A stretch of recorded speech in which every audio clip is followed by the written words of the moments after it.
অথচ ঢাকার শহরে খবর নিশুনি সাংবাদিকের সামনে কিছু মা বোনেরা চিৎকার দিয়ে বলে, আমগো দেহ ব্যবসা করে খাইছি এতদিন, আমগো ওই অধিকার ফেরায়া দাও। কিন্তু যদি আজকে এই ভাসমান যৌনকর্মী না থাকতো তাহলে এই দেশটার কি উপায় হতো? কারণ আপনারা কি চান যে প্রত্যেকটা মেয়ে অ্যাফিডেভিট নিয়ে রাস্তায় দাঁড়াবে? সাংবাদিক সম্মেলন করে মা বোনেরা বলে, আমগো দেহ ব্যবসার অধিকার ফেরত চাই, আর তুমি মুসলমান টেকনাফে তেল লাগায় ঘুমাও স্বাধীন। যে একজন নারী যৌন পেশায় থাকতে চাইতে পারে, তার এই চয়েসটাকে আপনারা সম্মান করতে পারছেন না। আমি ঢাকায় বলেছি, মুসলমান তো ওই দিন নাকে তেল লাগায় ঘুমাবে, ময়দানে উলামায়ে কেরামদের তুহিন ভাষায় কলিজা খুইলা কোরআনের বয়ান করবে। বেনামাজি সুদখোরের থেকে অনুমতি লাগবে না যেদিন। মুসলমান তো আরামে ঘুমাবে সেদিন। এদেশের প্রত্যেকটা মসজিদ আর মাদ্রাসার কমিটিতে বেনামাজি সুদখোর থাকবে না যেদিন। শিয়ালের মুরগি দিয়া কয় 3 দিন আমানত। শিয়াল পণ্ডিত কয় দোয়াও চাই, মাফও চাই, জিন দেখানো মরাও ভাইতা না। শিয়ালের হাতে মুরগি দিলে যা হবে, আল্লাহর কসম বেনামাজি সুদখোরের হাতে ধর্মের চাবি দিলেও তো তাই হবে। দিছে কে চাবি? এই চালাক বাঙালি, সুদখোর বেনামাজির হাতে ধর্মের চাবি দিছে কারা? কয় না, এখন আর কথা বলে। কে দিছে? তুমি দিয়েছো। হুজুরেরা কইছে ইসলাম চাওনি? কয় হ্যাঁ। কয় কালকে ভোট আসতেছে, ভোট দিস। আমি চেয়ারম্যান হইয়া একটা ঘুষ খাবো না, বেপরদায় চলবো না, মানুষের উপরে জুলুম করব না। আমগো দেশে আলেম কিছু চেয়ারম্যান আছে না? কথা বলেন না কেন? সারা দুনিয়ার খবর নাও, সব চেয়ারম্যান এক পালায় দাও। আর হেদায়েতুল্লাহ আজাদি চেয়ারম্যান, মুফতি আমজাদ হোসেন আশরাফি সহ চেয়ারম্যান, এরকম অনেক উলামায়ে কেরাম চেয়ারম্যান, তাদের ইউনিয়নের খবর নিয়ে এক পালায় দাও, সমান হবে না। যখন হুজুরেরা কইছে ইসলাম চাইলে ভোট দাও, ওই সংসদে বসে আল্লাহর নবীর ইজ্জতের কথা হবে, নবীর ইজ্জতের উপরে হামলা হলে ওর ফাঁসি এ জমিনে কার্যকর হবে। আলেমরা এত চিল্লায়, কেউ কানে দেয় না। যদি আলেম সংসদে একটা চিৎকার দেয়, একটা নাস্তিকের কথা বলার সাহস থাকবে না। সবাই কয় ঠিক আছে হুজুর, দাঁড়ায় যান। ভোটের আগের রাইতে টাকা খাইয়া কেবলা ঘুরায় ফালাইছে।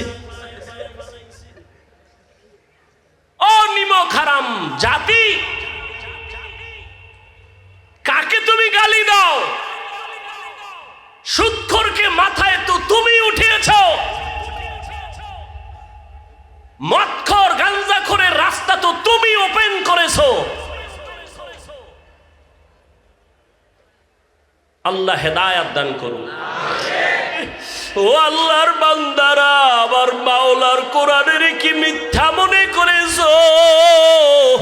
আমার নবীর কথা কি মিথ্যা মনে করেছো? ওরে আল্লাহর আযাবের ভয়ে যদি নবীর চোখে পানি, জাহান্নামের ভয়ে যদি সাহাবায়ে কেরামের চোখে পানি আসে, তোমার আমার কপাল এত কেন খারাপ? এই দুনিয়ায় মনে হয় আমার মতো গুনাহগার আর কেউ নাই। ওরে মালিকের ডাক দিয়া বলো, হে মালিক, আমার চোখে কেন পানি নাই? গুনার কারণে আমার হাত না পাক, আমার চোখ না পাক, আমার জিহ্বা না পাক, অন্তর না পাক। ওরে দুনিয়ার ঘরে আগুন লাগলে পানি ছাড়া ঠান্ডা যেমন হয় না, জাহান্নামের আগুনও চোখের পানি ছাড়া ঠান্ডা হবে না। ও আল্লাহর বান্দারা, ওই মা বাবার দোয়া দিয়া দিলটারে নরম বানাইও। ওই মা বাবার বরদোয়া যদি লাগিয়া যায়, জীবনটা তোমার ধ্বংস হয়ে যাবে। মা বাবা জীবনভর কান্না করে করে কষ্ট করে তোমাকে আমাকে মানুষ বানাইছেন। কত বাবা গরিবী হালাতে নিজেরে মানুষ বানাইছেন, এত গরিবী অবস্থায় চলতেন। কত মা এত গরিব, মনে চাইতো ফল খাবে, টাকার অভাবে আর খাইতে পারে নাই। অনেক বাবারা ইলিশ মাছ দিয়া খানা খাইতে চাইতো, টাকার অভাবে কিনতে পারে নাই, খেতে পারে নাই। আজ তোমার ঘরে কত মাছ আর কত ফল, চাইলেও তুমি আর ফল খাওয়াইতে মা বাবারে পারবা না, কারণ তারা সাদা কাফনের প্যাকেট হয়ে কবরে পড়ে আছে। ওই মা বাবারে ফল আর মাছ যদিও তুমি দিতে পারবা না, তবে আমি বিনয়ের সাথে বলি 2 ফোঁটা চোখের পানি পাঠাইয়া দাও। ওই মা বাবার জন্য 2 ফোঁটা চোখের পানি সারিয়া দোয়া করো। ওই মা বাবার অবদান জীবনে কোনো দিন শোধ করা যাবে না। ও যুবক, ঘরে যাইয়া মায়ের হাত ধরিয়া দোয়া চাইও আর বলিও, মা আমি তোমারে জীবনে কত কষ্ট দিয়েছি, আজকে ময়দানে কত যুবকেরা কাঁদলো, আমার চোখে পানি নাই, গুনার কারণে বুঝি আল্লাহ বেজার হয়ে গেছে। মা তুমি আমার মাথায় একটু হাত দিয়া দোয়া করে দাও, আমি আর কোনোদিন বেয়াদবি করব না। যদি মাকে বলতে পারো, দেখবা মায়ের চোখে পানি চলে আসবে। মা ডাক দিয়া বলবে, বাবা আয় আয়, মাথায় হাত দিয়া বলবে, ও আরশে আজিমের মালিক, আমার কলিজার সন্তানটারে তুমি কবুল করিয়া নাও। ওই মা বাবার দোয়া থাকলে নাও, তাড়াতাড়ি দোয়া নাও রে যুবক। এই রত্ন হারাইয়া গেলে আর কান্না করিয়াও পাইবা না। ওই মা বাবার দোয়া নাও, উলামায়ে কেরামের দোয়া নাও, আর পেছনের গুনাহ থেকে তওবা করো। মরিয়া গেলে যাব, আর কোনোদিন দাড়ি কাটবো না, বেপরদায় চলবো না, নামাজ ছাড়বো না, মা বাবারে কষ্ট দিব না, উলামায়ে কেরামের সাথে বেয়াদবি করব না, মুরব্বী শিক্ষকদের দোয়া নিয়ে চলবো, নবীর তরিকা মেনে চলবো। তওবা করার মতো যদি কারো অন্তরে নিয়ত হয়, মুনাফিকি যদি না থাকে, খাঁটি তওবার নিয়ত যাদের আছে, 2 হাত আল্লাহকে দেখাইয়া দাও। ও আল্লাহ, কুদরতের নজর দিয়ে তাকাইয়া দেখেন, আপনার গোলামরা তওবার নিয়ত করেছে, কারো হাত খালি ফিরাইয়া দিয়েন না রে আল্লাহ। আমার কলিজার যুবকের আপনি হেদায়াতের নূর দিয়া কবুল করেন, পর্দার আড়ালের মা বোনদেরকে কবুল করে নেন। আয় আল্লাহ, আমার মুরব্বীদেরকে কবুল করে নেন। একটা সন্তান যুবকেরও খালি ফিরাইয়া দিয়েন না, 5 ওয়াক্ত নামাজি বানায়া দেন। আমাদের তওবা কবুল করে নেন, তওবার উপরে মজবুত হইয়া চলার তৌফিক আমাদের দান করেন, আমিন। ওয়া আম্মা মান খাফা মাকামা রাব্বিহি ওয়া নাহান নাফসা আনিল হাওয়া ফাইন্নাল জান্নাতা হিয়াল মাওয়া। আল্লাহর আদালতে দাঁড়াইয়া হিসাব দেওয়ার ভয়, যারা গুনাহ থেকে তওবা করে নিজেকে বাঁচাবে, আল্লাহ তাকে জান্নাতুল মাওয়া দান করবেন। আল্লাহ আমাদের সবাইকে দুনিয়াতে গুনাহমুক্ত জীবন দান করেন, আমিন। আল্লাহ আমাকেও কবুল করেন, আল্লাহ মাদ্রাসা কবুল করেন, আসাতেজায়ে কেরামদের কবুল করেন, তালিবুল ইলমদের কবুল করেন, মুহিব্বিন মুতাআল্লিকিনদের কবুল করেন। মৃত্যু পর্যন্ত সুন্নতে নববীর উপরে মজবুত হয়ে চলার তৌফিক দান করেন। মুখালেফের মুআফিক বানায় দেন, জাহিরি বাতিনি দুশ্মনের মোকাবেলায় বিজয় দান করেন। আয় আল্লাহ, যারা পেরেশানিতে আছে দূর করেন। আমি অনেক পেরেশানি, বিভিন্ন ষড়যন্ত্র, মিথ্যা মামলা ওলামায়ে কেরামের বিরুদ্ধে আছে। দোয়া চাই সবার কাছে, আল্লাহ ইজ্জতের সাথে মিথ্যা মামলা থেকে চিরমুক্তির ব্যবস্থা করে দেন। ওয়া আখিরু দাওয়ানা আনিল হামদুলিল্লাহি রাব্বিল আলামিন। হযরত দোয়া করবেন, দোয়ায় শরীক হই।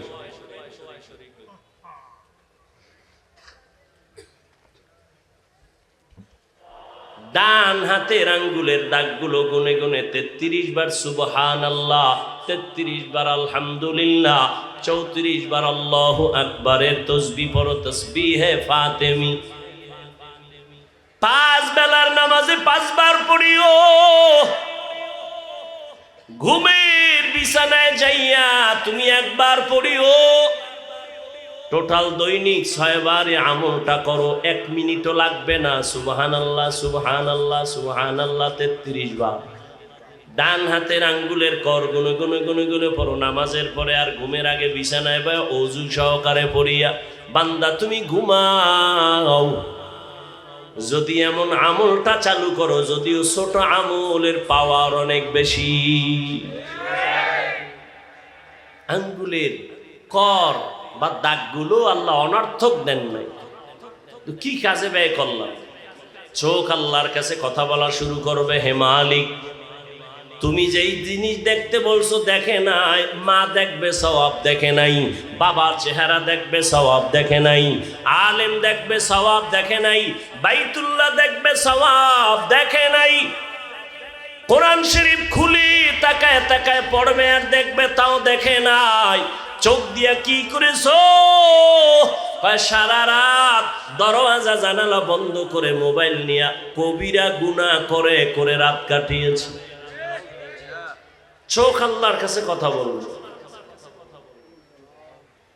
وَأَمَّا مَنْ خَافَ مَقَامَ رَبِّهِ وَنَهَى النَّفْسَ عَنِ الْهَوَى فَإِنَّ الْجَنَّةَ هِيَ الْمَأْوَى। আল্লাহর আদালতে দাঁড়াইয়া হিসাব দেওয়ার ভয়, যেই বান্দা নিজেকে গুনাহ থেকে বাঁচাবে তার ঠিকানা বিনা হিসাবে জান্নাত। হর কে দারত খৌফে হক দর দিল মদম জন্নতুল মাওয়া দেহদ রাম কাম জুজবা হক চি জে মখাজ ইনসো জা ফজলে উআ মস্তে দর জুমলা জাহা। বাদশাহ হারুন রশিদের নাম শুনছেন নি? বড় বুজুর্গ, রাষ্ট্র চালায়। একদিকে রাষ্ট্রের ক্ষমতা তার হাতের মধ্যে, রাজনীতিবিদ, বিশ্বের বড় এক নেতা, অন্যদিকে তিনি একজন আল্লাহর প্রিয় গোলাম। বাদশাহ হারুন রশিদ একদিন উলামায়ে কেরামদের তার রাজপ্রাসাদে ডাকলেন। খুব খেয়াল করেন, উলামায়ে কেরামদের আপ্যায়ন করার পরে বললেন, ও উলামায়ে কেরাম, আমি হারুন রশিদের একটা প্রশ্ন আছে, জবাব দিবেন? বলে ইনশাআল্লাহ। প্রশ্নটা করেন। বলেন, আমার প্রশ্ন হলো, আমি রাষ্ট্র পরিচালনা করি, অন্যদিকে আমি আল্লাহর ইবাদতেও সময় কাটাই, আমাকে একটু রেজাল্ট দেন, আমি হারুন রশিদ জান্নাতি নাকি জাহান্নামী? প্রশ্ন খেয়াল রেখেন। একজন একজন উলামায়ে কেরাম থেকে বলা শুরু করলেন, সবার এক আওয়াজ, আপনি জান্নাতি নাকি জাহান্নামী এটা বলার কোনো উপায়? জান্নাতের কাজ করছেন বলা যাবে এটা জান্নাতের কাজ, এটা জাহান্নামের কাজ, এটা নেক আমল, এটা বদ আমল, এটা নেক, এটা গুনাহ বলা যাবে। কিন্তু কে জান্নাতি কে জাহান্নামী এটা বলা বান্দার দ্বারা সম্ভব। কিন্তু শেখ হাসিনারে বলা যাইব জান্নাতি, খালেদা জিয়াকে বলা যাইব জান্নাতের হুর। ভালো করে বুঝো, বাদশাহ হারুন রশিদকে সব এক আওয়াজ দিলেন, আপনি জান্নাতি না জাহান্নামী এটা বলার কোনো উপায় নাই। হ্যাঁ, একটা লোক জান্নাতের পথে কাজ করে বলা যাবে কোরআন হাদিসের আলোকে এটা জান্নাতের কাজ। মা বাবার খেদমত করে নেক আমল, ওস্তাদের খেদমত করে নেক আমল, উলামায়ে কেরাম দেখছে সালাম দিছে নেক আমল, মানুষের উপকার করতেছে নেক আমল, মিথ্যা বলতেছে বদ আমল গুনাহ, পরিণাম ফল জাহান্নাম। কিন্তু নিশ্চিত জান্নাতি নাকি জাহান্নামী এটা বলার কোনো উপায়? প্রশ্নটা কে করছে? কেমন বাদশা, প্রশ্নটাও কেমন। বাদশা যেমন জটিল, প্রশ্ন তেমন জটিল। এই বাদশার স্ত্রী হলো কি নাম? এই খবর নাই?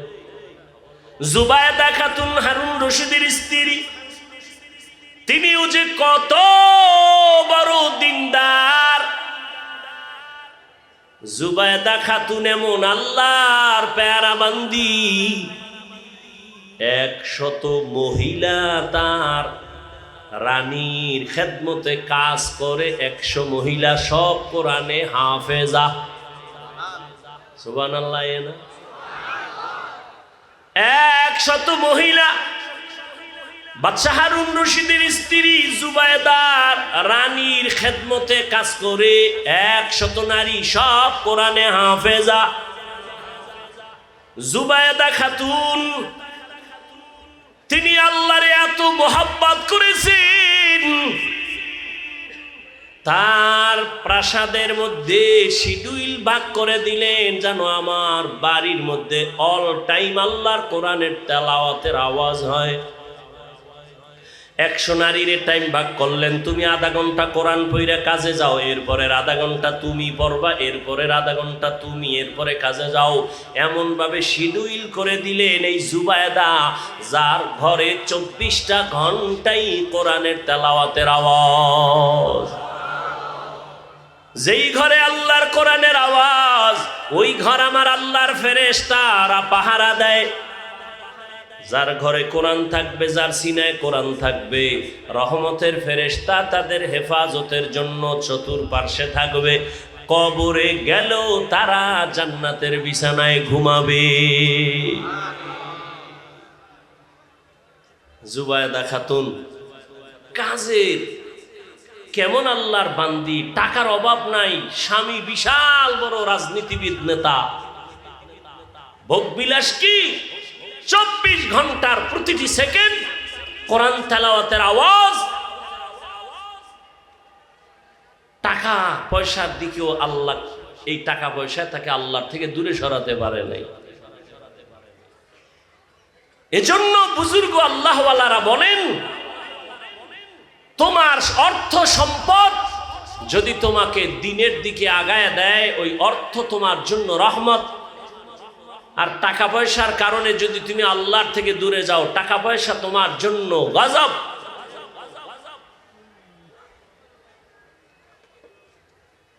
লা বাসা বিল গিনা লিমান ইত্তাকা। টাকা পয়সা হওয়া নিষেধ না, যদি আল্লাহর ভয় নিয়ে চলে। আল্লাহর ভয় আদালতে দাঁড়াইয়া হিসাব দেওয়ার ভয়।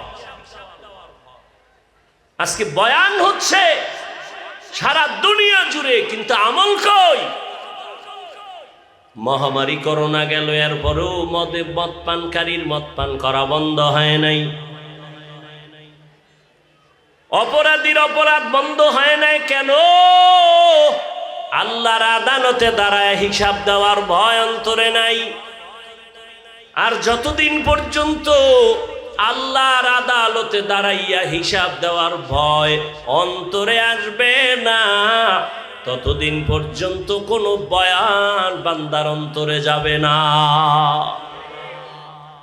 অন্তরে আল্লাহর ভয়, যে আমার আল্লাহর আদালতে দাঁড়াতে হবে, এই চিন্তা যদি থাকে, জবাবদিহিতার চিন্তা থাকলে ওই মানুষের দ্বারা জুলুম হয় না, ইনসাফ হয়। আর জবাবদিহিতার চিন্তা না থাকলে জুলুম চলে। জুলুম, জুলুমের দেশ। সন্তানের উপরে জুলুম, ভাইয়ের উপরে জুলুম, স্ত্রীর উপরে জুলুম, মা বাবার উপরে জুলুম, সব জুলুমে জুলুমে শেষ। জবাবদিহিতা নাই। আর এই জুলুমের বিচার রসুল বলেছেন মৃত্যুর আগেই হবে দুনিয়া। আল্লাহর আদালত বড় কঠিন। বাদশাহ হারুন রশিদ বললেন, আপনাদের এত মোহাব্বত করে ডাকলাম, কেউ জবাব দিতে পারলেন না, আমি জান্নাতি না জাহান্নামী। আমি নিরাশ হয়ে গেলাম।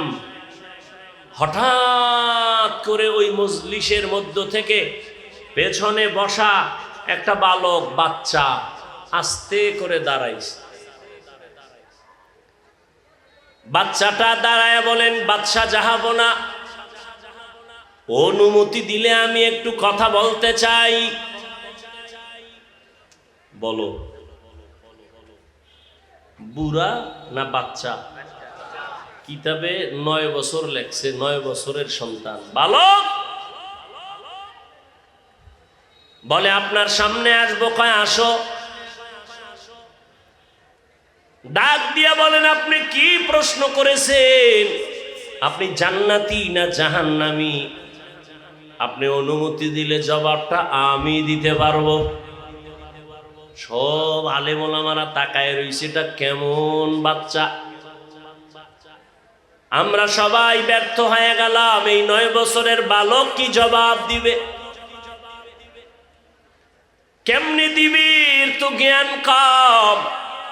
কয় জ্ঞানের ভান্ডার আমার আল্লাহর হাতে, আল্লাহ যাকে চান তাকে জ্ঞানের ভান্ডার খুলে দেন। ইলমে রায়ে জাজু করদান বেহিসাব, খলকে রাদাদান জওয়াবে বাসওয়াব। সামনে যখন দাঁড়াইছে না, এইবার বাদশারে কয় আমার একটা প্রশ্ন। যে প্রশ্ন করে সে বড় না যে জবাব দেয় সে বড়? কি আপনাদের ধারণা কি? কথা কয় না। বাদশা তাই কয়, যে জবাব দেয় সে তো বড়। কথা বেয়াদবি মাফ কইরা আমারে চেয়ারে বসার ব্যবস্থা করেন, আপনি নিচে আইয়েন। বাদশার অন্তরে জবাবের জন্য উৎগ্রীব হয়ে আছে। আবার একটা আকর্ষণ, এক আকর্ষণ হলো আমি জবাব চাই আমি জান্নাতি না জাহান্নামী, আর একটা আকর্ষণ হলো 9 বছরের বালক আবার কি জবাব দেয় একটু শুইনা নেই। আর 9 বছরের বালকের যদি সিংহাসনে বসাই আমার ক্ষমতা তো যাবে না। এবার উজিরের ডাক দিয়া কয় নিচে বসার ব্যবস্থা কর, আমি নিচে আসবো। আর এই 9 বছরের বালকের আমার সিংহাসনে বসায়া দাও। বালক সিংহাসনে বৈশাই কয় তাকাইয়া দেখো, এলেমের সম্মান তো এমনই হয়, এলেমের সম্মান তো এমনই হয়।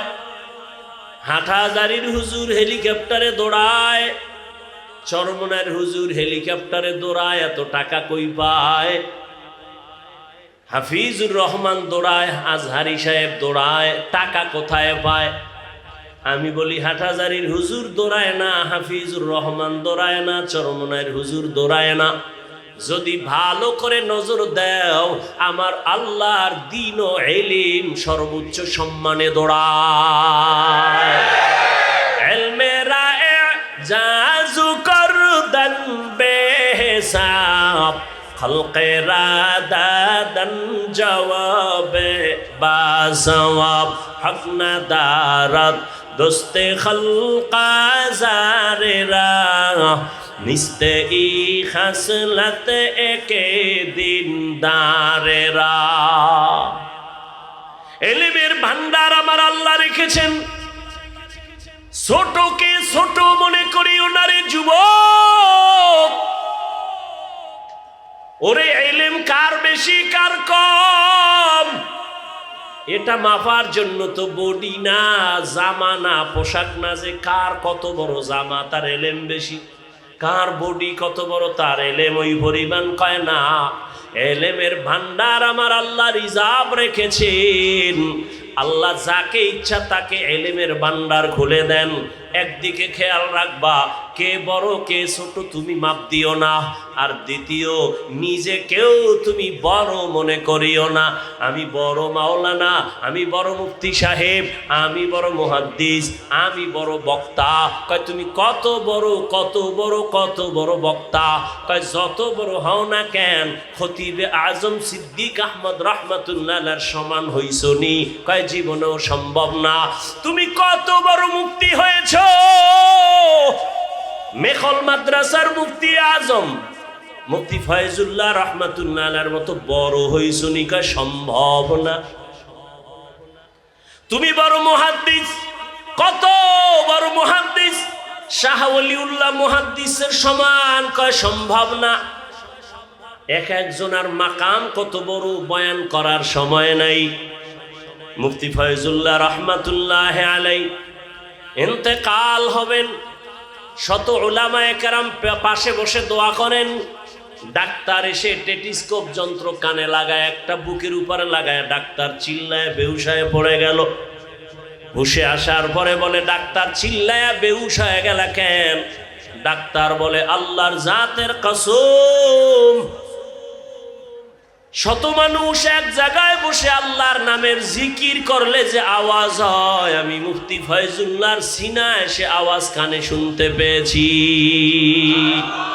আউলিয়ারা কারে উকবা ইখতিয়ার, জাহেলারা কারে দুনিয়া ইখতিয়ার। মাইলে মোমেন সোয়ে মোমেন মিশাওয়াত, মাইলে কাফের সোয়ে কাফের মিশাওয়াত। শাহ ওলিউল্লাহ অনেক বড়, মুফতি ফয়জুল্লাহ রহমাতুল্লাহ আলাইহি অনেক বড়। কত বড়? কত বড়? কয় সাহাবাদের মতো? কয় না না।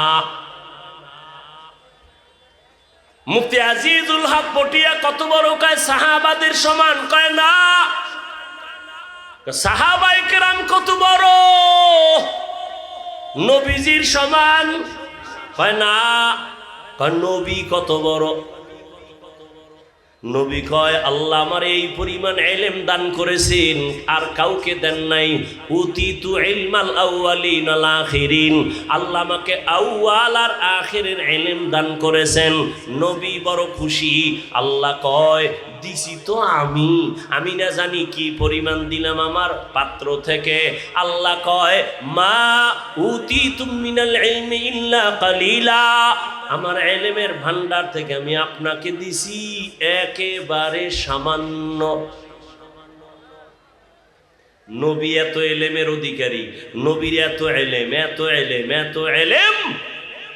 নবী কয়, সব পেয়েছি, আউয়াল আখিরের আদমের ইলম আমি পেয়েছি, মুসা নবীর ইলম পেয়েছি, ঈসা নবীরটা পেয়েছি, সব। আল্লাহ কয়, দিলাম কালিলা, সামান্য। তাহলে আল্লাহর কাছে কি পরিমাণ ইলম জমা?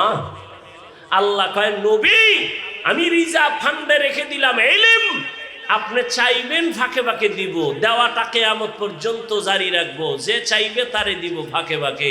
চাওয়ার জন্য আপনারে দোয়া শিখাই, আপনি সব সময় দোয়া পড়বেন, প্রয়োজন হলেই আমি দিয়ে দিব। অকুর রব্বি জিদনি, বারবার এই দোয়া পড়বেন, রব্বি জিদনি ইলমা, রব্বি জিদনি ইলমা, রব্বি জিদনি ইলমা। নবীকে যদি আল্লাহ দোয়া শিখায় বলেন ইলম বাড়ানোর জন্য নবী দোয়া করেন, তাহলে আপনার আমার ইলমের বাহাদুরি কোথায়? এত অহংকার কেন?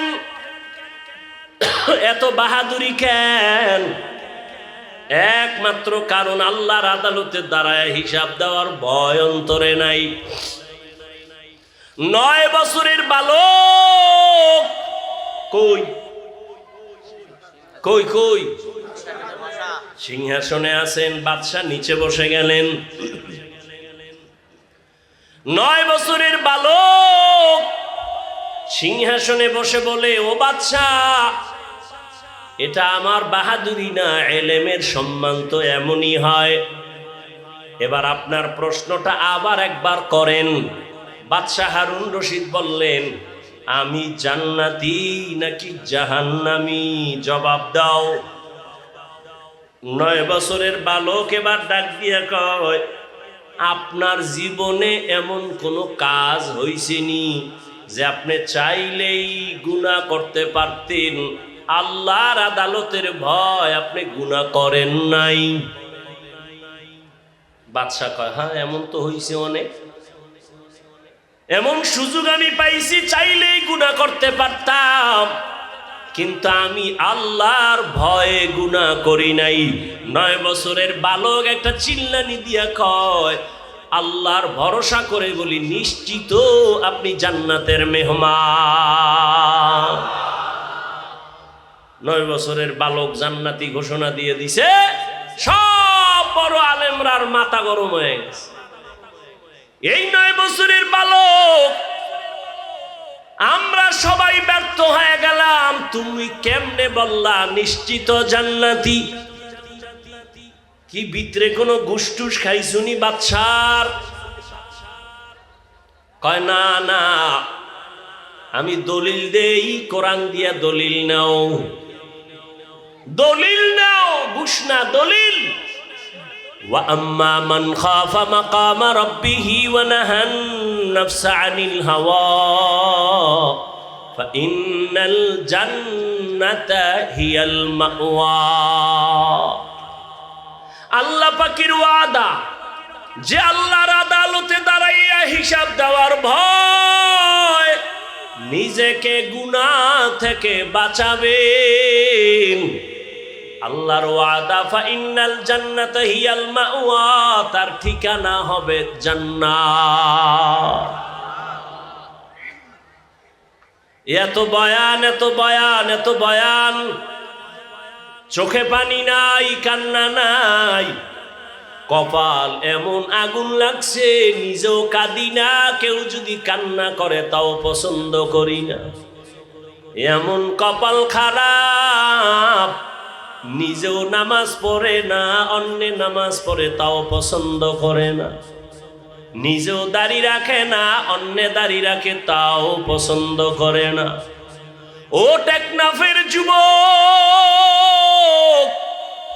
ও পর্দার আড়ালের আম্মা জান ও বোনেরা, ও বৃদ্ধ বাবাজিরা, কয়দিন আর দুনিয়ায় বাহাদুরি করবেন? এখানে যারা বসা আছেন সবাই তো আল্লাহর গোলাম, আমিও তো আল্লাহর গোলাম। আপনাদের আল্লাহ আমার আল্লাহ দুই নাকি এক? ভালো করে স্বীকার করেন, বুঝা শুনে বলেন। আপনার আল্লাহ আমার আল্লাহ, আপনার নবী আমার নবী, আপনাদের কোরআন আমার কোরআন, আপনাদের কাবা আমার কাবা, আপনাদের ধর্ম আমার ধর্ম, আপনাদের কালেমা আমার কালেমা। দুনিয়াতে আসছি সবাই সিস্টেমও এক, শুধু টেকনাফের মানুষগুলো লঙ্গি পরে আসছে। হ্যাঁ, সবার সিস্টেম এক। বিদায় বেলা কাফন হবে 3টা, সংখ্যা সবার এক, শুধু টেকনাফলাদের একটা বেশি। যত টাকার মালিক হও না কেন, তুমি মরলে একটা কাফন কেউ সম্মানে বাড়াইয়াও দিবে না। একটা রিক্সার ড্রাইভার যদি মরে যায় গরিব হওয়ার কারণে, একটা কাফন কেউ কমাইয়াও দিবে না। সবার বেলায় কাফন 3টা এক, কালার হবে আলাদা। আমগো হুজুরদের কাফনের কালার একরকম, আপনাদেরটা আর এক রকম। কে হুজুর কে হুজুর না, কে ইমাম কে মুক্তাদি, কে ধনী কে গরিব, কে ডাক্তার কে রুগী, সব মানুষের কাফন হবে 3টা, কালার হবে এক। নারীদের কাফন হবে 5টা। কাফনের উপরে লেখা থাকবে বড় হুজুরের লাশ, কাফনের উপরে লেখা থাকবে কোটিপতি চেয়ারম্যানের লাশ। তাহলে এত ভাব কেন রে যুবক? আমি আজকে বক্তা বক্তা যত ভাব দেখাই না কেন, তুমি টাকার বাহাদুরি দেখাও না কেন, সাদা কাফনে যেদিন ঢুকবা সেদিন সব বাহাদুরি শেষ হয়ে যাবে। কোটি টাকার মালিক দেখো অভাব হয় না দূর, গরিব ঘুমায় আরাম করে মনটা বাহাদুর। ফেরাউনের লাশটা দেখো মিশর জাদু ঘরে, খায় না মাটি পোকা মাছি সবাই ঘৃণা করে। হৃদয়ে থাকিবে যার নম্রতা সদা, রহমত আসিবে সেথা প্রভুর ওয়াদা। বড়র বড়াই থাকলে দিলে রহমত আসবে না, নিজেকে নিজে ছোট মনে করিও সাদা। উঁচু জমিন থেকে পানি নিচু জমিনে যায়, তেমনি খোদার রহমত আসে নম্রতার হৃদয়। ভোগবিলাসের বাড়ি গাড়ি পরে রবে সব, থাকতে সময় স্মরণ করো আল্লাহ আমার রব। আমাদের রব কে? রব বানাইছি টাকারে, ক্ষমতারে। অথচ নবী বলেন ক্বালান নবী সাল্লাল্লাহু আলাইহি ওয়া আলিহি ওয়াসাল্লাম আদ-দুনিয়া খুলিকাত লাকুম ওয়া আন্নাকুম খুলিকতুম লিল আখিরাহ। দুনিয়া মানুষ তোর গোলাম বানায় দিছি, তোরে আমি আল্লাহর গোলাম বানাইছি। দুনিয়া তোমার আমার গোলাম, দুনিয়া তোমারে আমারে খুঁজবে, তুমি আর আমি আল্লাহকে খুঁজব। কিন্তু এখন উল্টা হয়ে গেছে, আমরা খুঁজি দুনিয়া আর আল্লাহ খুঁজে আমাদের। কই যাও আয়। আমরা টাকা খুঁজি, দুনিয়ার সম্মান খুঁজি, দুনিয়ার চেয়ার খুঁজি, অথচ আমরা খুঁজবো আমার মালিক।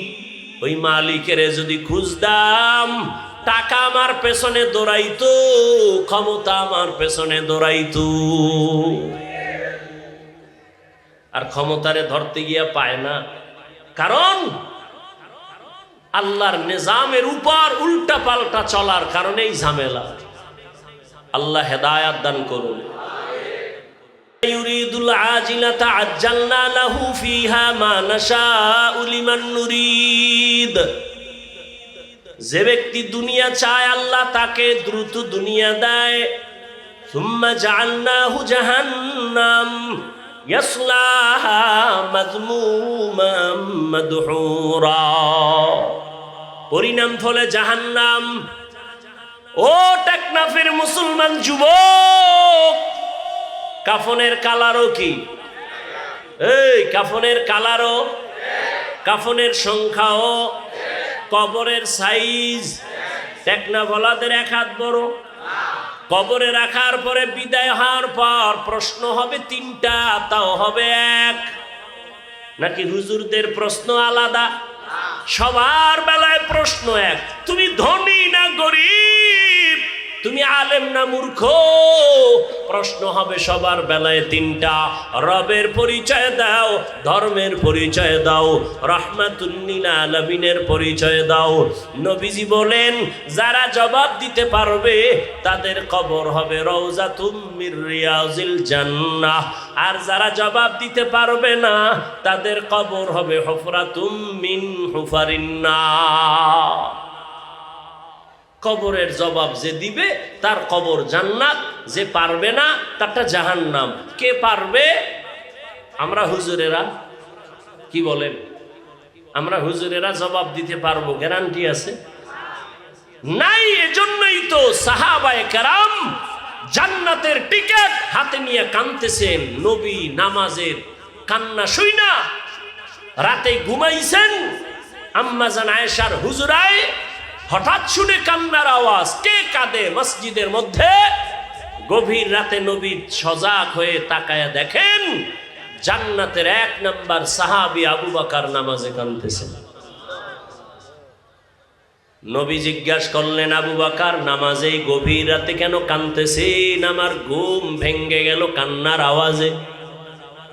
কেন কাঁদলেন? আবু বকর বলেন, ইয়া রাসূলুল্লাহ, আল্লাহর আদালতে দাঁড়াইয়া হিসাব দেওয়ার ভয়। কেমনে মালিকের কাছে দাঁড়াবো?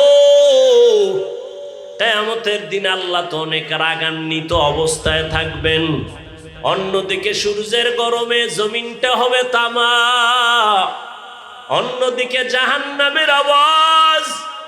নবীরা পর্যন্ত কান্না করা শুরু করবেন, উম্মতের কথা ভুলে যাবেন। সব নবীদের কান্না, আমাকে বাঁচাও, আমাকে বাঁচাও আল্লাহ, আমার উপায় কি হবে? ওই মুসিবতের সময় আমি আবু বকরের উপায় কি হবে? মালিকের দরবারে কেমনে দাঁড়াবো? নবী বলেন, আবু বকর জান্নাতের টিকিট না আপনাকে আল্লাহ দিছেন। আবু বকর বলেন অন্তরে ভয়, যে আল্লাহ দয়া করে টিকিট দিয়েছেন ওই আল্লাহ যদি কোনো কারণে বেজার হইয়া আবার টিকিট ক্যান্সেল করে, উপায় কি হবে? আবু বকর যদি কান্না করে, আপনার আমার তো কান্না করে মরে যাওয়া উচিত। অথচ কপাল পুরছে, নিজেরও কান্না নাই, অন্যে কাঁদে তাও সহ্য করতে পারি। কান্না না আসলে বুঝবেন আপনার কপাল পোড়া। কান্না বড় দামি একটা সম্পদ। তিন চোখের জন্য জাহান্নামের আগুন হারাম।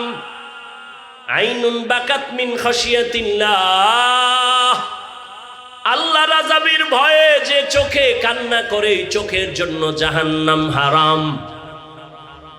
কান্না নাই অথচ আল্লাহর আযাবের ভয়ে কোরআনের আয়াত পাথর পর্যন্ত কান্না করে। আর আমরা মানুষ আল্লাহর এত আদরের গোলাম, নূরের সৃষ্টি ফেরেশতারা আল্লাহর কাছে প্রিয় না, জিনেরাও প্রিয় না, আমরা মানুষ বড় দামি, আখিরি নবীর উম্মত হইলাম, অথচ আমাদের ভেতরে কোনো কান্নার চিন্তাই নাই, আযাবের ভয় নাই, আল্লাহর আদালতে দাঁড়াবো যে সেই চিন্তাই অন্তরে নাই। এক আল্লাহর বান্দির ঘটনা, একটা কেচ্ছা শুনাই, কেচ্ছা শুনবেননি? এই শুনবেন সবাই না পিছে পিছে আওয়াজ দেয় যে কেচ্ছা কাহিনীর ওয়াজ কইরা শুইনা লাভ কি? বলে না শোনো হে চালাক, তোমার চেয়ে তো কম চালাক আমি না। জমিনের মধ্যে শ্রেষ্ঠ কেচ্ছা কাহিনীর কিতাবের নাম কোরআন শরীফ, দ্বিতীয় কেচ্ছা কাহিনীর কিতাবের নাম হাদিস শরীফ। তুমি কি জানো? আউযুবিল্লাহ পারো না? বয়ে বয়া খালি ভুল ধরো, আলেম এইটা খারাপ ওটা খারাপ। এই ভালো করে মুখস্থ করো, ভুল করার ইখতিয়ার আছে সবার, ভুল ধরার ইখতিয়ার সবার নাই। ভালো করে মুখস্থ করো, ভুল করার ইখতিয়ার আছে সবার, ভুল ধরার ইখতিয়ার সবার নাই। ইমাম সাহেব নামাজের ইমামতিতে দাঁড়াইছে, মাইক কানে লাগাইছে, পাশে মসজিদের পাশে চায়ের দোকানে পাটা বেনামাজি বয়ে বয়ে ডান হাতে বিড়ি টানে, বাম হাতে চা টানে, আর গল্প করে। নামাজের ইমাম সাহেবকে রাত মাইকের আওয়াজ চায়ের দোকানে আসতেছি, নামাজে ইমাম দাঁড়াইয়া ভুল হতে পারে কি পারে না? আল্লাহর কুদরত, আলহামদুর মধ্যেই ভুল হয়ে গেছে। চায়ের দোকানের টাটকা বেনামাজি টের পাইয়া ফালাইছে, চায়ের কাপটা ফালায় কয় একটু দেখি জানালা দিয়ে, আর একটা কি কয় লোকমা দিব, লোকমা কি দিবে? জানালা দিয়া। চায়ের দোকানের চাওয়ালা বেনামাজি জানালা দিয়া লোকমা দিতে গেছে, জানালা দিয়া তাকায় কয় ইমাম সাহেব করলেন কি? মাসআলা জানা থাকলে বলেন, এই চায়ের দোকানের লোকমা এটা হালাল না হারাম? এটা লোকমা না, এই লোকমা দেওয়াও জায়েজ নাই, এর লোকমা ইমামকে নেওয়াও। এটা লোকমা না, এটা গাদ্দারি, এটা বেয়াদবি। এটা লোকমা না বেয়াদবি? ভালো করে বুঝো, ইমাম ভুল করেছে, এখন লোকমা তো দিতেই হবে। কিন্তু চায়ের দোকানওয়ালা বেনামাজি দেওয়াটা লোকমা নাকি বেয়াদবি? লোকমা তো দেওয়া লাগবে না? কে দিবে কর না কেন? মুক্তাদি মুসল্লিরা সবাই 500 মুসল্লি একটা জোরে চিৎকার দিবে, ইমাম সাহেব যেন জায়গায় মরে যায়। হ্যাঁ, নিয়ম কি? কয় না সবাই না, ইমামের পেছনে একজন যোগ্য ব্যক্তি দাঁড়াবে। ইমাম যে জের জবর যদি ভুল হয়ে যায়, অর্থ বিকৃত হয় কি না হয় বুঝার মতো ইলম নিয়ে দাঁড়াবে। ইমাম 4 রাকাত নামাজে দাঁড়ায় মাঝখানে গিয়া যদি ঝামেলা হয়, ইমাম পেছনে আসলে বাকি নামাজ পেছনের যোগ্য ব্যক্তি গিয়া শেষ করবে। এমন একজন যোগ্য ব্যক্তি পেছনে দাঁড়াবে। কিন্তু কপাল খারাপ, আমগো মসজিদগুলোর পেছনে, ইমামের পেছনে সব টাটকা সমাজের বেনামাজি দাঁড়া কামানেওয়ালা গুলো দাঁড়ায়। কেন? সভাপতি, সেক্রেটারি, ঠিক নি? আরামগো টেকনাফের যুবকেরা নাকে তেল লাগায় ঘুমায়, দেশ স্বাধীন। ইমামের জবানে তালা লাগায় দিছে, মসজিদে কোনো রাজনীতি চলবে?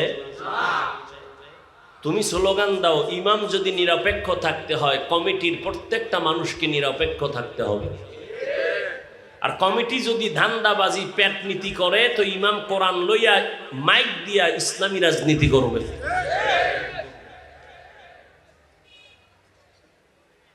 এখনো সময় আছে, ফিডা খাওয়ার আগে সোজা হও। বহু ফিডা কপালে আছে। মায়ানমার তো আমগো পাশে, এরপরের ফিডাটা আইতেছে, অপেক্ষায় কর। টের পাও না তো? এতদিন আমগো ধরছিল বানর আর শিয়ালে, এখন ধরবে বাঘে। বাঘে ধরবে, বাঘে। রাখব বল হয়ে আসতেছে আমেরিকার আগ্রাসন। ঘরে ঘরে সমাজে জেনা ব্যভিচার চলবে, জবান খুলে কথা বলা যাবে না।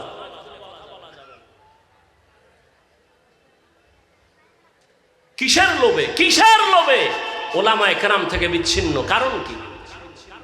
আলেম কি ক্ষতি করেছে তোমার? আল্লাহর জাতের কসম, এই দুনিয়াতে তোমাদের ওলামায়ে কেরাম ছাড়া আর কেউ আপন না। সব ধান্দাবাজ, সব স্বার্থপর। একটু স্বার্থে আঘাত লাগলে শুধু দল থেকে নাম কাটে না, কল্লা কেটে দেয়। আর আমগো আলেমগো যেই পরিমাণ গালি দাও, কোন আলেম বরদোয়া করে না, দেখলে আগে হাসি মুখে সালাম দেয়। আলেমকে এত দূরে রাখো কেন? দুনিয়াতে কত আকাম চলে, তাদের বিরুদ্ধে লেখার তোমার সুযোগ হয় না, আলেমগো বিরুদ্ধে লেখার সুযোগ হয় না।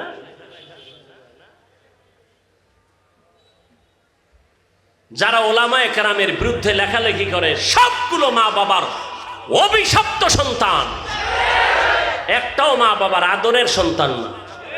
ওলামায়ে কেরামের বিরুদ্ধে যারা বলে আর লেখে, এরা মা বাবার অভিশপ্ত সন্তান।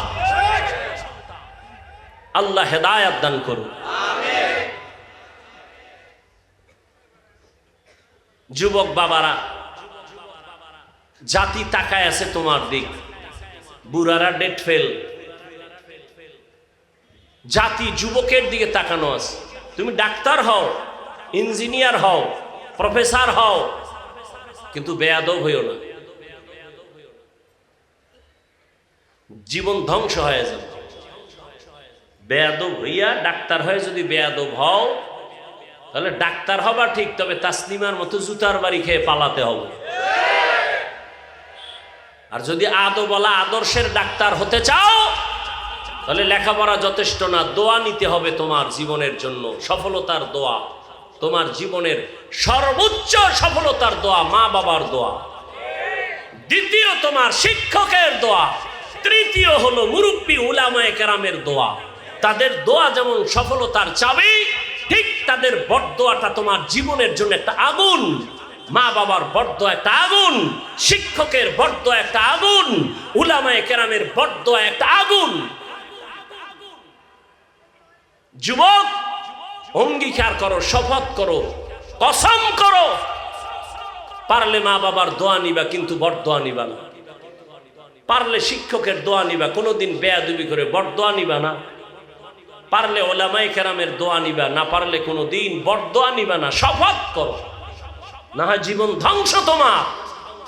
মরার আগে বিছানায় পঙ্গু হয়ে যাবি, চোখের পানি পড়বে, পানি মুছার আপন কাউকে পাবা না। আল্লাহ হেদায়েত দান করুন।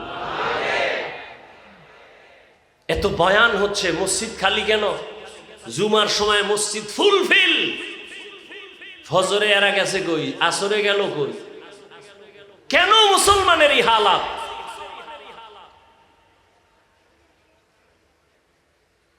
এজন্য যারা ইসলাম চায় না, এরাই আলেমের বিরুদ্ধে বিভিন্ন ভাবে প্রপাগান্ডা ছড়ায়। কারা চায় না? যারা মদখোর, চোর, দুর্নীতিবাজ। এরা মনে করে ইসলাম আসলে ওদের চুরি থাকবে না, ইসলাম আসলে দুর্নীতি করতে পারবে না, জুলুম করতে পারবে না, মদ পান করতে পারবে না। এজন্য সব দুর্নীতিবাজ, বেআমল, মদদি ইসলাম চায় না, আলেম চায় না। আর আলেমের বিরুদ্ধে ষড়যন্ত্র একটা সুদূর প্রসারী একটা চক্রান্ত। কারণ শুরুতেই বলেছিলাম কিয়ামত পর্যন্ত নবী আসবেন না, সাহাবায়ে কেরাম আসবেন না, উলামায়ে কেরাম কিয়ামত পর্যন্ত ইসলামের দাওয়াত দিবেন, মানুষকে জান্নাতের পথ দেখাবেন কোরআন সুন্নাহর আলোকে। একটা চক্রান্ত, আলেমদের প্রতি মানুষের ঘৃণা জমাও, তাহলে এরা আলেমদের কথা শুনবে না, ইসলামের আলো বন্ধ হয়ে যায়। এই জন্য আমি বললাম, যারা উলামায়ে কেরামের বিরুদ্ধাচরণ করে সবাই মা বাবার অভিশপ্ত সন্তান। وَأَمَّا مَنْ خَافَ مَقَامَ رَبِّهِ وَنَهَى النَّفْسَ عَنِ الْهَوَى فَإِنَّ الْجَنَّةَ هِيَ الْمَأْوَى। আল্লাহর আদালতে দাঁড়াইয়া হিসাব দেওয়ার ভয়। বলছিলাম একটা কিচ্ছা কম, মনে আসেনি? কিচ্ছা শোনাবো, বলে কিচ্ছা কাহিনীর অশুনে লাভ কি? পৃথিবীতে শ্রেষ্ঠ কিচ্ছার কিতাবের নাম কোরআন, শ্রেষ্ঠ কিচ্ছা কাহিনীর কিতাবের নাম হাদিস শরীফ। ওলামায়ে কেরাম জানেন কোরআন শরীফের মধ্যে গরুর কিচ্ছা আছে, বাঘের কিচ্ছা আছে, সাপের কিচ্ছা আছে। অভাব নাই। তুমি কি জানো কোরআনের? দেখতে নারী চলন বাঁকা, ওরে বান্দা, সাপের কেচ্ছা বলিয়াও যদি লোকটা কান্না করে আর তওবা করে, ওর জন্যই কেচ্ছাটাই হেদায়েতের কারণ। আর তুমি যদি আকাশচুম্বী কোরআনের ব্যাখ্যা করিয়াও যদি কান্না না আসে, দাড়ি না উঠে, নামাজ না থাকে, তোমার এই এত জ্ঞানের পরিধি দিয়াও জান্নাত পাওয়া যাবে না। আমরা তো যদি কেচ্ছা বলি, আউলিয়ায়ে কেরামের কেচ্ছা বলি, আমরা তো ওই সমস্ত কেচ্ছা বলি যেগুলো শুনলে মানুষের চোখে পানি আসে। আমরা তো সোনাবন্দের গান গাই না। আমরা তো এমন আল্লাহওয়ালাদের কেচ্ছা বলি যেগুলো শুনলে মানুষের দিল নরম হয়, চোখে পানি আসে। চোখে পানি আসা বড় বড় এক নেয়ামত। থানায় একা আসামি নিয়ে পুলিশে বেতের বাড়ি দিল, কান্না নাই, শুধু চিল্লায়। আর ওয়াজের প্যান্ডেলে এক আল্লাহর ওলি বয়ান করেন, আর 200 হাত দূরে বসে একটা যুবক হাউমাউ করে কান্না করে। বিবেকটাকে জিজ্ঞাসা করো, থানায় পুলিশে বেতের বাড়ি দেয়, কাঁদে না, ওয়াজের প্যান্ডেলেও যে কান্না করে, বলো ওকে মারলো কে? চোখের পানি এমনি আসে না, আল্লাহর ভয় যার অন্তরের মধ্যে প্রবল রূপ ধারণ করে, তার চোখের পানি পড়া শুরু হয়। নিজে তখন এমন এক সাগরের ভিতরে ডুবে যায়, চিন্তার সাগর। আমি দুনিয়াতে বাপ পাইলাম, মা পাইলাম, টাকা পাইলাম, বাড়ি পাইলাম, সম্মান পাইলাম, কিন্তু আমারে মা বাবা কে দিলেন? টাকার মালিক কে বানাইলেন? সম্মানের চেয়ারে কে বসাইলেন? এই চিন্তা একবারও করি নাই। যদি একবার চিন্তার সাগরে ডুবতাম, তখন চোখের পানি পড়া শুরু হয়ে গেল। ও বান্দা, টাকা পাইছো, বাড়ি পাইছো, গাড়ি পাইছো, সম্মানের চেয়ার পাইছো, কিন্তু এই সম্মান যে কে দিলেন তারে পাইছো নি।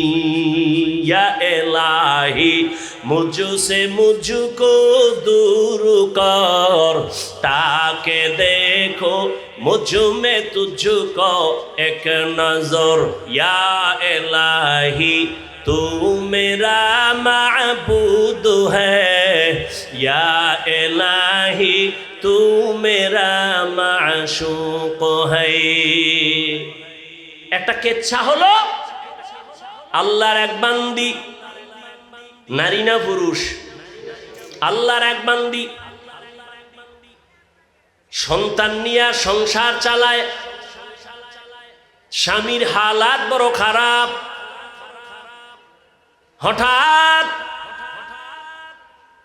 কোন রকম কাজ করলে ঘরের চুলায় আগুন জ্বলে, যদি কাজ না করে বাচ্চাদের পেটে খানা যায় না, চুলায় আগুন জ্বলে না। এই অবস্থা যখন শুরু হয়ে গেল, একদিন দুদিন, এত গরিব, কোথায় পাবে টাকা পয়সা? টাকা নাই, চুলায় আগুন জ্বলে না, খানাও নাই। আল্লাহর বান্দি নিজে টেনশন আর পেরেশান, আমি নিজে না খাইয়া থাইকা কাটায় দিব, কিন্তু বাচ্চার ক্ষুধা আর কান্না সহ্য করা যায় না। এর নাম মা। এর নাম কি? এর যুবক, যার মা নাই তাকে জিজ্ঞাসা কর মা কেমন? যার বাবা নাই তাকে জিজ্ঞাসা করো বাবা কেমন রত্ন, কেমন সম্পদ। একটা যুবক ছেলে ঈদের দিন নামাজ পড়িয়া কবরের কিনারায় দাঁড়ায় কাঁদতেছে। জিজ্ঞাসা করা হলো, ভাই আজ ঈদের আনন্দে সবাই বাড়ি যায়, তুমি কেন কবরের কাছে দাঁড়ায় কাঁদো? যুবক বলে, আমার কপাল বড় খারাপ, গত ঈদের নামাজে আমার আব্বাজানকে আমি পাশে দাঁড়া করায়া নামাজ পড়েছিলাম। ঈদের নামাজে যখন বের হইলাম আমার আম্মু আমার মাথায় হাত দিয়া বড় দোয়া করেছিলেন। আজ আমি যখন নামাজে বের হইলাম হঠাৎ মনে পড়ে গেল আমার মাথায় কে হাত বুলায় দিবে। মায়ের বিছানা পড়ে আছে, বিছানায় আম্মা জান নাই, আমার আব্বা নাই, আমার পার্শ্বে আজকে দাঁড়ায় নামাজ পড়বে। ও যুবক, ওই মা বাবার দোয়া ছাড়াই চেয়ারে বসতে পারি নাই। ওই মা বাবার চোখের পানি আর দোয়া ছাড়া তুমি টাকার মালিক হতে পারো নাই। ওই মা বাবার চোখের পানি আর দোয়া ছাড়া তুমি পরীক্ষায় পাশ করতে পারো নাই, গাড়ির মালিক হতে পারো নাই, সম্মানের মালিক হতে পারো নাই। ওই মা বাবার দোয়া ছাড়া জীবনে সফলতার দরজা খুলবে না রে সন্তান। ওই আল্লাহর বান্দি না খাইয়া চোখের পানি ছেড়ে কান্না করে কোথায় যাবে? নিজের খানার চিন্তা নাই, কিন্তু বাচ্চাগুলো না খেয়ে কান্না করে, উপায় কি? নিরুপায় হইয়া হঠাৎ অন্তরের মধ্যে একটা চিন্তা আসলো, আমার বাড়ি থেকে একটু দূরে একটা এলাকা, ওখানে একটা বড় টাকাওয়ালা আছে, কিন্তু তার চরিত্র খারাপ, জেনা করে, মদ পান করে, জীবনে এমন কোনো গুনাহ নাই, করে নাই। কিন্তু মা সন্তানের ক্ষুধা বরদাস্ত করতে না পেরে ওই গুনাহগার জেনাকার ওই বড় লোকের দ্বার প্রান্তে গিয়া হাজির হয়ে গেল। ডাক দিয়া কয়, ভাই আমারে কিছু টাকা ধার দিবেন, আমার সন্তানগুলো না খাইয়া মরার উপক্রম হয়ে গেছে, আমি মা কান্না সহ্য করতে পারি না।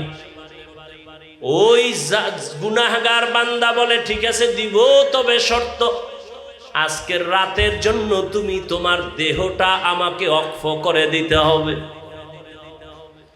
আল্লাহর বান্দে চিন্তায় পড়ে গেল, আমার এই জীবনে শরীরে কেউ একটা টাচ করে নাই, আমার চরিত্রের উপরে কেউ একটা আঘাত করে নাই, কিন্তু আমি সন্তানের মুখের কান্না সহ্য করতে পারি না। ক্ষুধার যন্ত্রণায় কান্না করে করে মাটিতে গড়াগড়ি খায়। এখন কি করি আমি? এই সন্তানের খুশির করার জন্য, খানার জন্য কি আমি আমার দেহটাকে বিলাইয়া আমি সন্তানের খানার জন্য টাকা নিব? কিছুক্ষণ ভাবার পর ও টেকনাফের আম্মা জানেরা একটু চিন্তা করেন, আল্লাহর ভয় কাকে বলে? আল্লাহর বান্দির মধ্যে জাহান্নামের ভয়। ও আম্মা জান, আপনাদের কপাল কত ভালো, আপনার এত দামি নারী, এত সম্মান আল্লাহ আপনাদের দান করেছেন।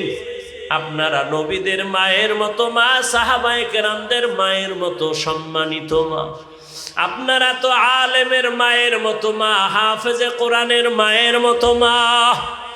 এই স্টেজে কত হাফেজে কোরআন, কত আলেম আজকে মাথায় পাগড়ি নিয়েছে, এদের মা বাবার মতো আজকে আনন্দে আর কেউ নাই। আরে আম্মা জান, আপনারা তো দামি, এত দামি, আপনারা তো খাদিজা রাদিয়াল্লাহু আনহার মতো দামি নারী, ফাতেমা রাদিয়াল্লাহু আনহার মতো দামি নারী, আয়েশা রাদিয়াল্লাহু আনহার মতো দামি নারী, ইসমাইল নবীর মা হাজরা আলাইহিস সালামের মতো দামি নারী, ঈসা নবীর মা মারিয়াম আলাইহিস সালামের মতো দামি নারী। ওই বেঈমান ফেরাউন যে আল্লাহর বিরুদ্ধে গিয়া নিজের খোদা দাবি করলো, অথচ তার ঘরে তার স্ত্রী আসিয়া আল্লাহর এমন পেয়ারা বান্দি হয়েছেন। আল্লাহর নবী বলেন কিয়ামতে জান্নাতে আসিয়ার সাথে তার বিবাহ হয়ে যাবে। ওরে পর্দার আড়ালের আম্মা জান, আল্লাহর ভয় অন্তরে জমা করেন। আপনি যদি নামাজ পড়তেন আর স্বামীকে যদি বুঝাইতেন, ও স্বামী, আমার মা বাবার ঘর আর মায়া সাইরা তোমার ঘরে চলে আসছি, না খাইয়া থাকলেও আসি, খাইয়া থাকলেও আসি, তবে তোমার কাছে আমার জীবনের একটা দাবি, কোনদিন হারাম আর অবৈধ টাকা এই ঘরের মধ্যে ঢুকাইবা না। হারাম টাকা খাইয়া আমাদের পবিত্র রক্ত নাপাক করব না, সন্তানের রক্ত নাপাক করব না। এরে আম্মা জান, আপনি যদি হাসি মুখে স্বামীকে বুঝাইতেন আর নামাজ পড়ে দোয়া করতেন, কোন স্বামী জীবনে হারাম টাকা অবৈধ টাকা ঘরে নিতে পারত না। এরে আম্মা জান, ওই একটা নারীর কেমন ইমানি পাওয়ার দেখেন। যখন ওই লোকটা বলল, যুবক জিনাকার, বলে তুমি যদি আমার থেকে টাকা নাও, ধার লাগবে না, টাকা নিয়ে যাও, আজকে রাতের জন্য তোমার দেহটা আমাকে দাও। মহিলা সন্তানের চিন্তায় পড়িয়া শেষ পর্যন্ত বলে, ঠিক আছে, টাকা আমাকে দাও, আমি না খায়া থাকতে রাজি, বাচ্চার কান্না সহ্য করতে পারি না, টাকা দিবা, আজকে রাতের জন্য তুমি আমার দেহটা ভোগ করবা। আমি এর উপরে রাজি হয়ে গেলাম। রাতের গভীর ওই জিনাকার আল্লাহর গোলাম রাতের অন্ধকারে রুমের মধ্যে ওই মহিলাকে ঢুকাইয়া চারদিকের দরওয়াজা জানালা বন্ধ। এবার ওই জিনাকার যুবক টাকার বাহাদুরি দিয়া বলে, আসো। এ কথা বলার পরে দেখে ওই আল্লাহর বান্দি কেমন যেন হাউমাউ করে কান্না করতেছে। ওই আল্লাহর বান্দা ডাক দিয়া বলে, আমি তোমার গায়ে এখনো টাচ করি নাই, তুমি এখানে কেন কাঁদো? তোমাকে কোনো ভয়ও দেখাই নাই, তুমি কেন কান্না করো? মহিলা কান্না করে কয়, ভাই, আমার এই জীবনে কোনোদিন গুনার আসর লাগে নাই, আমার শরীরের মধ্যে কোনো বেগানার টাচ লাগে নাই, আমি একটা সতী সাধ্বী নারী, তুমি দরওয়াজা জানালা বন্ধ করে দিয়েছো, এখানে কেউ নাই, কিন্তু আমি যেই মালিকের গোলাম, ওই মালিকের তো ফাঁকি দেওয়ার উপায় নাই, ওই আল্লাহ তো আমার দিকে তাকায় আছে। এই ভাবি আমি কাঁদতেছি, আমি আমার মালিকের আদালতে কেমনে দাঁড়ায়া জবাব দেব? আমার এই গুনার কারণে আমি আমার চেহারাটা মালিকের কেমনে দেখাবো? ওই মালিকের আদালতে আমি গুনার চেহারা নিয়ে কেমনে দাঁড়াবো? আমার অন্তরে ভয়। সাথে সাথে মহিলার এই কথাগুলো ওই জিনাকারের কলবের মধ্যে এমন দাগ কাটলো আর ধাক্কা দিল। যুবক ডাক দিয়া বলে, রে আল্লাহর বান্দি, জীবনে কোনো বেগানা তোমার শরীরে টাচ করে নাই, মাত্র আমি তোমাকে আজ রুমের মধ্যে আবদ্ধ করে নিলাম, এখনো টাচ করি নাই। একজনার ভয়ে যদি তুমি এত কান্না করো, তাহলে আমি জীবনে তো কত বেগানার চেহারা দিয়ে তাকাইছি, এ জীবনে কত জিনা করেছি, কত গুনাহ করেছি, আমার তো কান্না করে করে মরিয়া যাওয়া দরকার। এই কথা বইলা বলে, তুমি যাও যাও, আমি আর তোমার শরীরে কোনো টাচ করব না, টাকাগুলো তোমাকে হাদিয়া দিলাম, আমাকে আর টাকা ফেরত দেওয়া লাগবে না, তাড়াতাড়ি বাচ্চার মুখে খানা দাও, আমার দরবারে আর থাকার প্রয়োজন নাই। মহিলারে বাইর করিয়া দিয়া ওই বান্দা এমন ভাবে আমার মালিকের দরবারে মাথা নত করে ফেলল। একজন আল্লাহর ওলির মাধ্যমে তওবা করিয়া নামাজ ধরে ফেলল। এমন তওবা এখন যেন বান্দার চোখের পানি আর কখনো শুকায় না, শুধু কান্নার আওয়াজ আর কান্নার আওয়াজ। আর আফসোস করে, ও মালিক, আমারে তুমি কি ক্ষমা করবা? আমি কি তোমার আদালতে কেমনে দাঁড়াবো? দুনিয়া রং তামাশায় পরে গুনাহ করেছি, জাহান্নামের চিন্তাও করি নাই। ও আল্লাহ, তুমি মাফ করে দাও, জীবনে আর কোনোদিন গুনার কাছেও যাব না। আল্লাহর বান্দা তওবা করিয়া এক একভাবে কান্না করে করে এক পর্যায়ে ইবাদতের মধ্যে মশগুল হইয়া এক পর্যায়ে আল্লাহর বান্দার হায়াত শেষের দিকে, দুনিয়া থেকে বিদায়ের সময় কান্নার আওয়াজ এলাকার সবাই জানে বড় গুনাহগার, জিনাকার। এক পর্যায়ে বান্দা দুনিয়া থেকে চলিয়া গেল। ওই সময়ের একটা নিয়ম হইল, মানুষ যখন মরিয়া যাইত, দাফন কাফনের পরে তার বাড়ির দরজার ভেতরে লোকটা যদি ভালো থাকতো, দরজায় লেখা থাকতো, গেইটে লেখা থাকতো লোকটা ভালো ছিল। আর যদি অপরাধী হইতো, দরজায় লেখা থাকতো লোকটা বড় খারাপ ছিল। কে লেখতো জানা নাই, সবাই দেখতে আসতো এই লোকটা যে মারা গেল তার দরজায় কি লেখা। এই বান্দা যখন মরিয়া গেল, এই যে মহিলার সাথে এমন কিছু হইছে এলাকার কেউ জানে নাই। আল্লাহর বান্দা গুনার থেকে ফিরিয়া তওবা করে দুনিয়া থেকে চলে গেল। দুনিয়া এলাকায় খবর হয়ে গেল, ওই অপরাধী জাহান্নামী পাপী আর দুনিয়ায় নাই।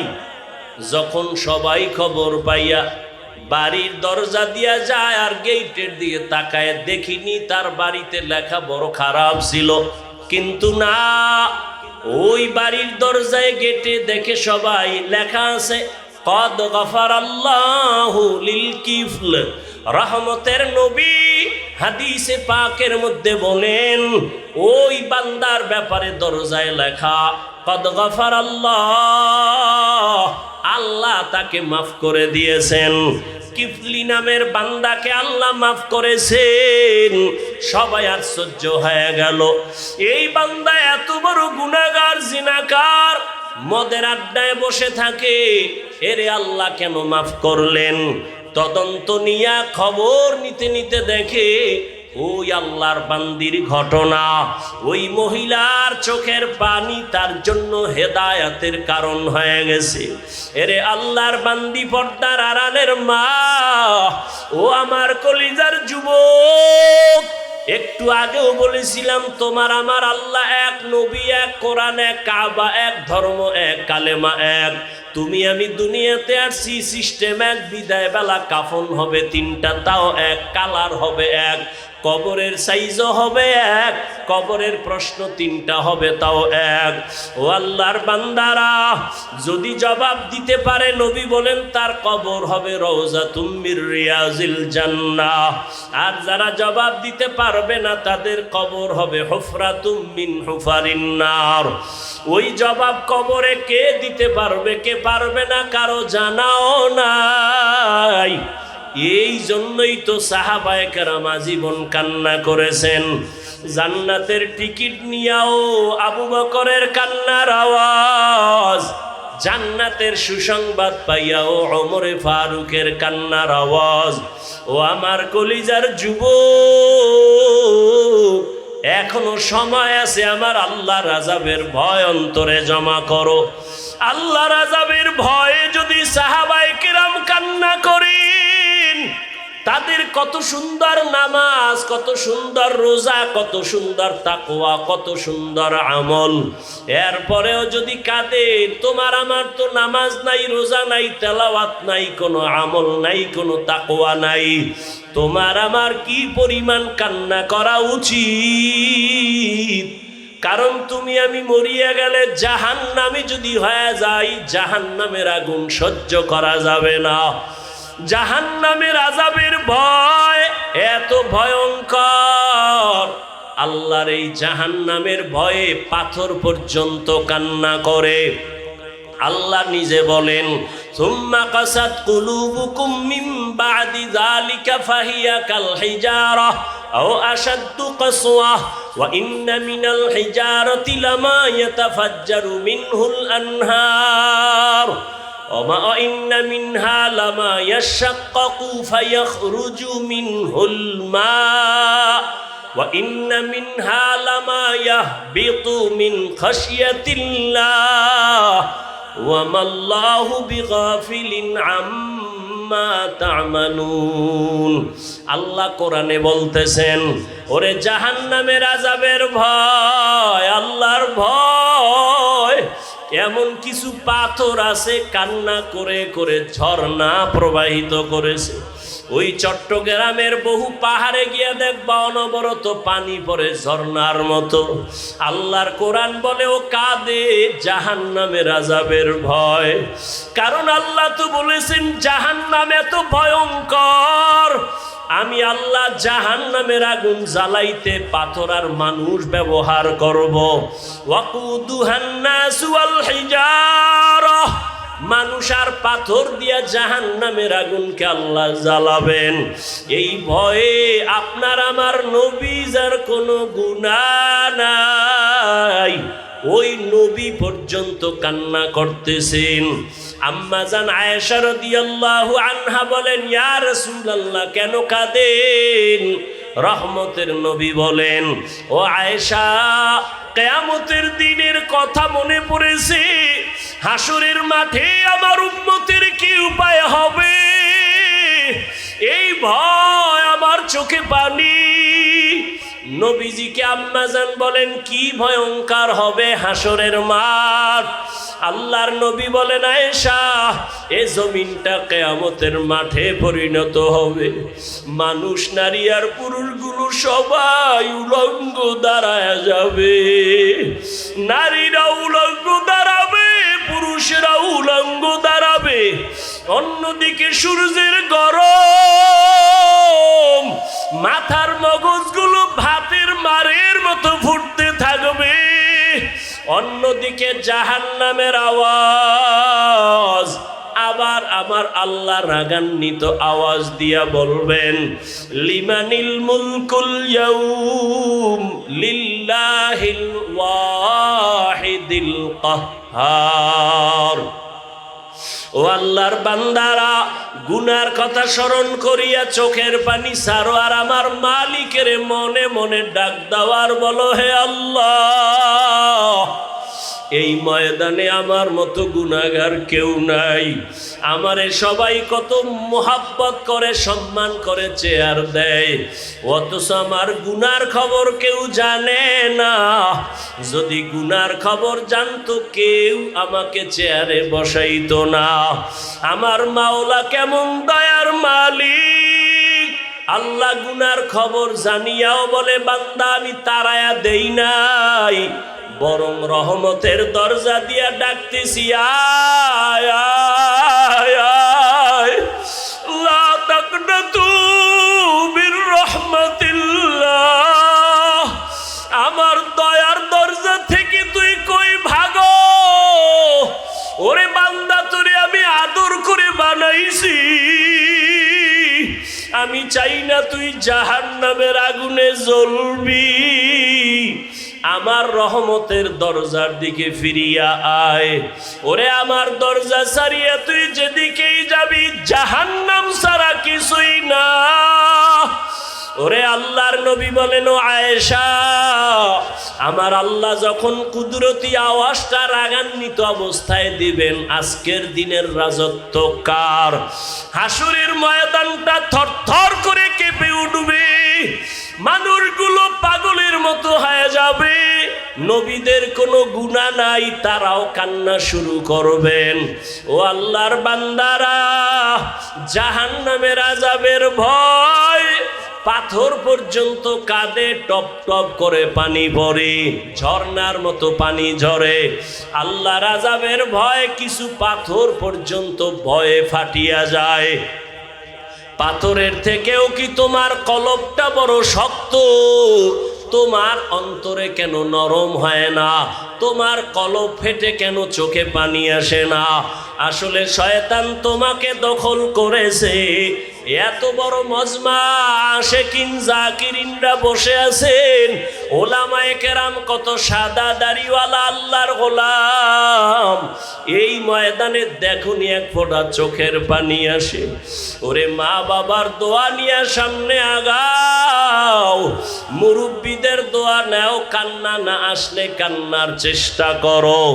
মা বাবার দোয়া নিয়ে আগাও, যার চোখে পানি পারলে তার থেকে দোয়া নাও। চোখের পানি ছাড়া জাহান্নামের আগুন ঠান্ডা করা যাবে না। মায়ার নবী বলেন, ও আয়েশা, মুসা নবী কাঁদবেন, নিজের চিন্তায় উম্মতেরে ভুলিয়া যাবেন। উম্মতেরা পাগলের মতো দৌড়াবে।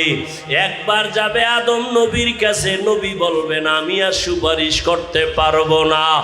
আবার যাবেন ঈসা নবীর কাছে, মুসা নবীর কাছে, ইব্রাহিম নবীর কাছে। ঘুরতে ঘুরতে ঘুরতে ঘুরতে উম্মতেরা নিরাশ হইয়া শেষ পর্যন্ত তালাশ করবে আখিরি নবী কই। আমি মুহাম্মদের তালাশ করা শুরু করবে। আম্মা জান আয়েশা বলেন, নবী আপনাকে উম্মতেরা কোথায় পাবে?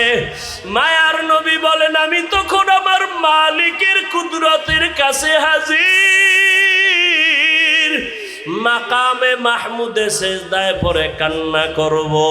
সব নবীরা নিজেদের চিন্তায় কাঁদবেন, আর আমি মুহাম্মদ একমাত্র আমি কান্না করব, একবারও বলবো না আল্লাহ আমারে বাঁচাও, আমাকে দয়া করো। আমি শুধু একটাই আওয়াজ দিব, আমার উম্মতের বাঁচাও, আমার উম্মতের বাঁচাও, আমার উম্মতের বাঁচাও।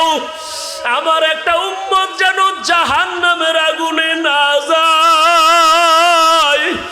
আমার আল্লাহ তখন বলবে, নবী কাঁদিয়েন না, মাথা উঠান, আপনার উম্মত গুলো ধৈরা ধৈরা আপনি জান্নাতের দিকে নিয়ে যান। আম্মা জান আয়েশা বলেন, আপনি তখন কি করবেন? মায়ার নবী বলেন, আয়েশা আমি তখন আমার উম্মত গুলোরে বাছাই করে ধরে ধরে কাউসারের কাছে নিয়ে দাঁড় করাবো।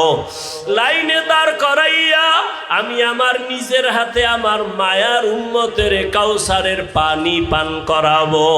আম্মা জান বলেন, নবীজি কোটি কোটি কোটি মানুষের ভেতরে আপনার উম্মতের কেমনে আপনি চিনবেন? মায়ার নবী বলেন, ও আয়েশা, আমার উম্মত যারা দুনিয়ায় 5 বেলার নামাজ ওযু বানাইয়া পড়তো, কিয়ামতের ময়দানে ওযুর জায়গা নূরের আলোতে ঝলমল করতে থাকবে। আমি দেখে দেখে আমার উম্মতের কাউসারের পানির লাইনে দাঁড় করাবো। আমি পেয়ালা ভরে পানি দিব আমার উম্মতের পিপাসা নিবারণের জন্য। হঠাৎ আমার উম্মতের পানি পান করাবার এক পর্যায়ে মাঝখানে পর্দা পড়ে যাবে। আমি বলবো, ফেরেশতারা লাইনে উম্মত কি শেষ? বলে, না না, আরো উম্মত বাকি আছে, পর্দা দিলা কেন?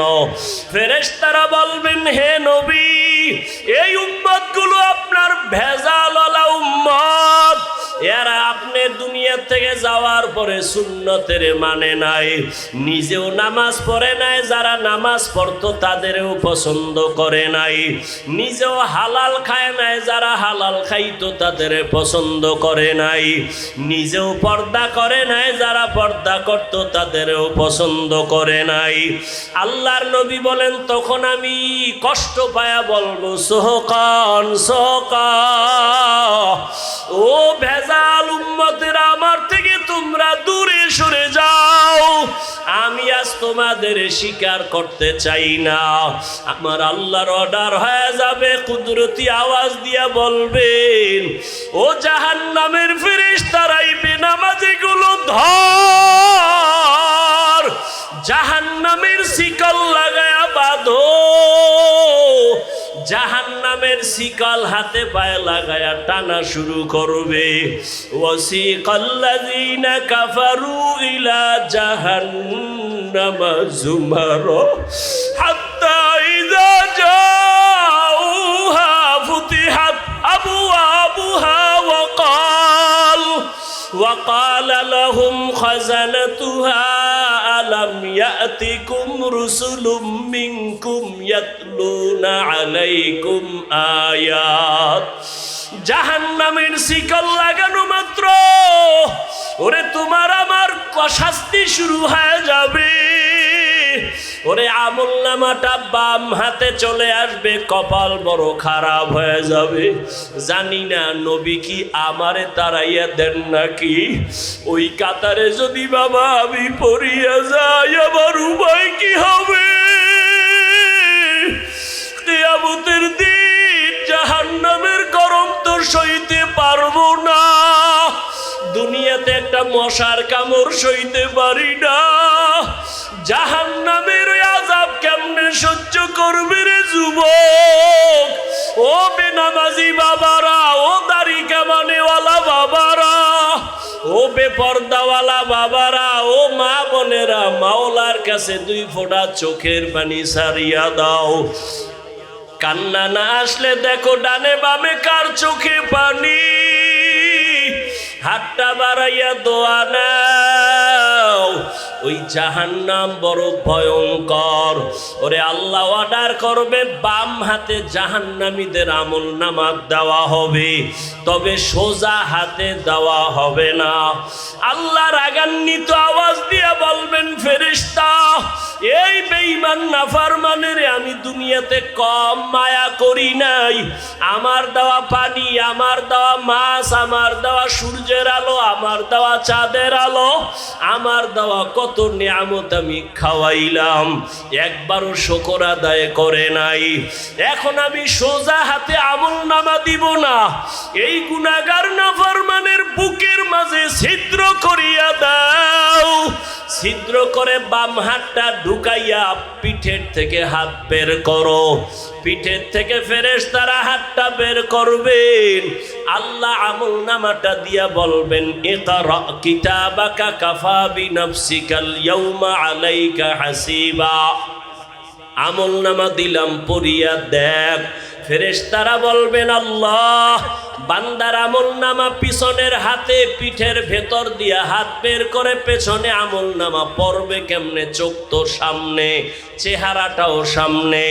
আল্লাহ আবার রাগান্বিত হয়ে বলবে, ও ফেরেশতা এই নাফরমানের ঘাটটা ধরিয়া মোচড় দিয়া পেছনে ফিরাইয়া দাও। ফেরেশতারা ঘাড় ধরে মোচড়